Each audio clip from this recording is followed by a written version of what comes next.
Guess what we're calling a spade a spade. Great to be here with you guys today. The Houston Comets are back. The Connecticut Sun have officially been sold.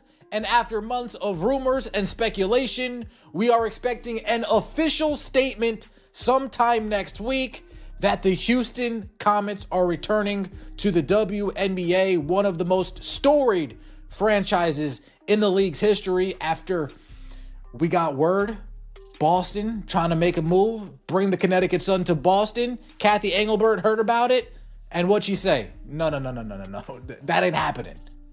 Axe that deal. The ink is barely dry, and the WNBA is entering a new era. Once a shadow of its former self, the Houston Comets are officially returning, ready to reclaim the throne they built. But this isn't just another expansion story. In a blockbuster move that stunned the sports world, the Connecticut Sun have been sold in a deal so sudden that fans in New England barely had a moment to say goodbye before the franchise was packed up for Texas. The league's original dynasty is rising from the ashes, and the timing has sparked controversy across the basketball landscape. Boston trying to make a move, bring the Connecticut Sun to Boston. Kathy Engelbert heard about it, and what'd she say? No. That ain't happening. Axed that deal right on the spot. We're trying to bring them to Houston. We're trying to bring that fan base back. And it seems like mission has been accomplished. Let me know your thoughts in the comment section below. Like the video and subscribe to the channel. That would mean so much to me. The Fertittas reach an agreement to bring the WNBA back to Houston with a Connecticut Sun purchase. This was first reported by... This isn't merely about basketball. It's a financial earthquake sparked by the Caitlin Clark era. Reports suggest the purchase price is soaring past $250 million, a sum that would have been unimaginable for a WNBA franchise just 2 years ago. That valuation rivals the fees for brand new expansion teams, showing just how dramatically Caitlin Clark has shifted billionaire perceptions of women's sports. Tillman Fertitta, the deep-pocketed owner of the Houston Rockets, recognized the opportunity and moved decisively while the timing was perfect. Houston, with an official statement expected sometime next week. The agreement is, quote, unofficially done, a source tells Paper City. The team is expected to be renamed the Houston Comets after the Bayou City's previously beloved WNBA team. The Fertittas, owner of the Rockets, are purchasing the Connecticut Sun, and the existing WNBA franchise will be moving to H-Town, with its first season in the Bayou City expected to be 2027. I'm saying this right now.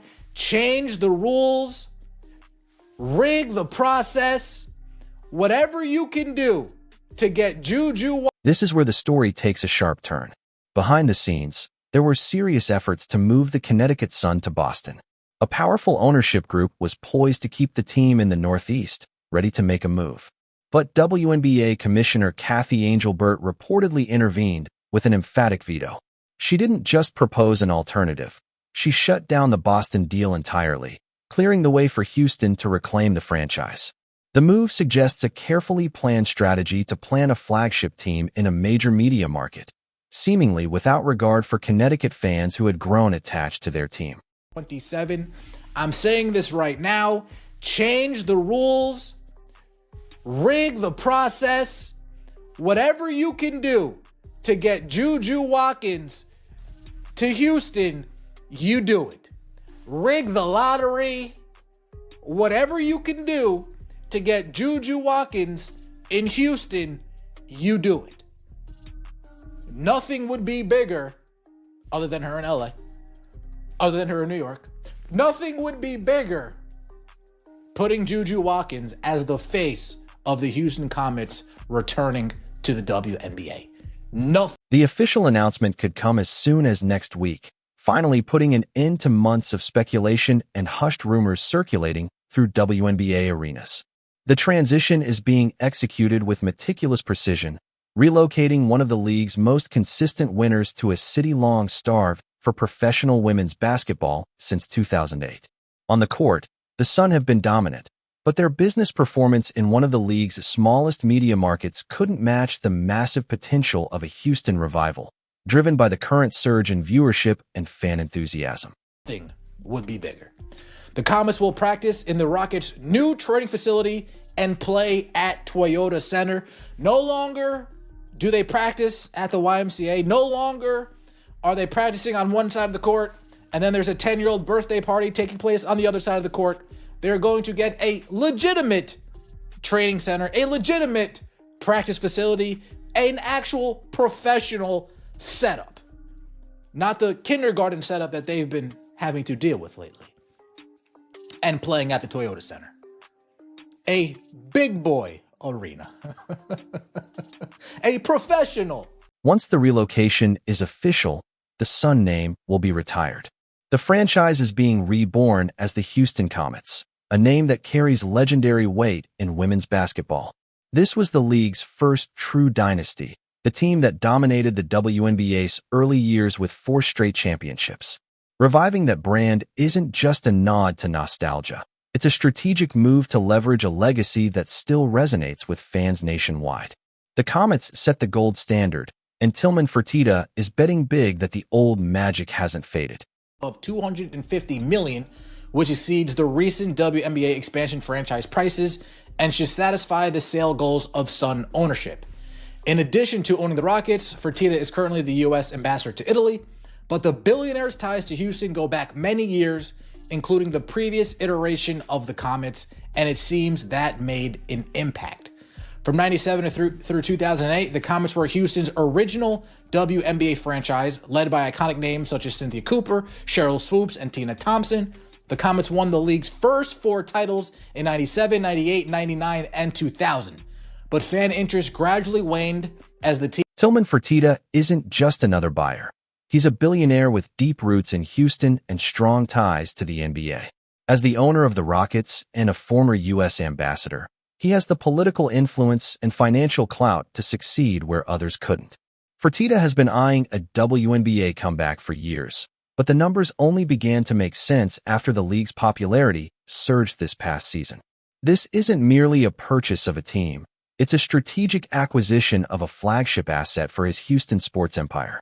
It's a bold, high-stakes move that firmly signals the WNBA has entered the upper echelon of professional sports ownership. This is a big deal. The fact that Kathy Engelbert blocked the Boston ownership buying this, blocked that deal, said, no, we're bringing them to Houston. Whether you guys like it or not, Houston's the destination. She got her way. Adam Silver got her way. The WNBA got their way. Connecticut fans, oh well. No, oh well. Juju Watkins would be the perfect face to... Yes, you got to just fix it. You guys fixed the NBA draft last year. They lost Luka. You gave them that pick. Just fix the WNBA draft. Get Juju Watkins in a Comets uniform. Although the deal is essentially finalized, fans will need to wait a bit longer before seeing the Comets hit the court. The franchise's first season in Houston is slated for 2027, giving the organization time to establish a world-class infrastructure. In the meantime, the Connecticut Sun will effectively play a lame duck 2026 season, creating a strange and emotional scenario for both players and local fans. Imagine giving everything on the court while knowing the team's future home is already decided. It's a stark reminder of the business realities in professional sports, realities that rarely make it into the highlight reels. Reeks of corruption. Who cares? Who cares? Who cares? All of this shit is corrupt, folks. It's all corrupt. You move the pieces that you want to move to get them in the place that you wanted to get into. Shout out to the Pope. He talks about this all the time. There's a bigger play going on. And if some back table deals get done, then some under the table deals get done, then some under table deals get done. It is what it is. Let me know your thoughts in the comment section below. Like the video, I appreciate that so much. Subscribe to the channel, that would mean so much to me. See you next time, and as always. The harsh reality is that the Connecticut Sun had reached the ceiling of their market. Despite their on-court success, they struggled to fill their arena and lacked the corporate support necessary to thrive in the WNBA's evolving economy. The league is shifting away from small, mom-and-pop markets toward major metropolitan hubs that can sustain lucrative TV deals and premium sponsorships. Houston provides a built-in fan base, and the scale Connecticut could never match, making the relocation an inevitable result of the league's rapid growth. One of the most immediate improvements will be the facilities themselves. For years, WNBA teams have faced embarrassing practice conditions, sometimes sharing courts with youth birthday parties at local YMCAs. Those days are now behind this franchise.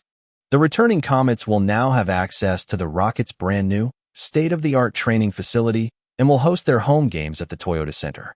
This professional-grade setup finally treats these athletes like the superstars they truly are, a far cry from the amateur-style logistics they endured in the past. To grasp the magnitude of this move, you need to understand what the Comets symbolize. From 1997 to 2000, they were untouchable. Guided by legendary figures such as Cynthia Cooper, Cheryl Swoops, and Tina Thompson, they didn't just win. They shaped the culture of the sport. They became the original blueprint for a successful women's professional team. For nearly 20 years, that legacy sat dormant, leaving the WNBA with a noticeable void where its greatest historical anchor once stood. Reviving the Comets is an effort to reconnect the league with its golden roots. The original team didn't fade due to a lack of talent. Interest in women's basketball hit a sharp lull in the late 2000s. As the team's on-court relevance declined and the economic landscape shifted, the franchise eventually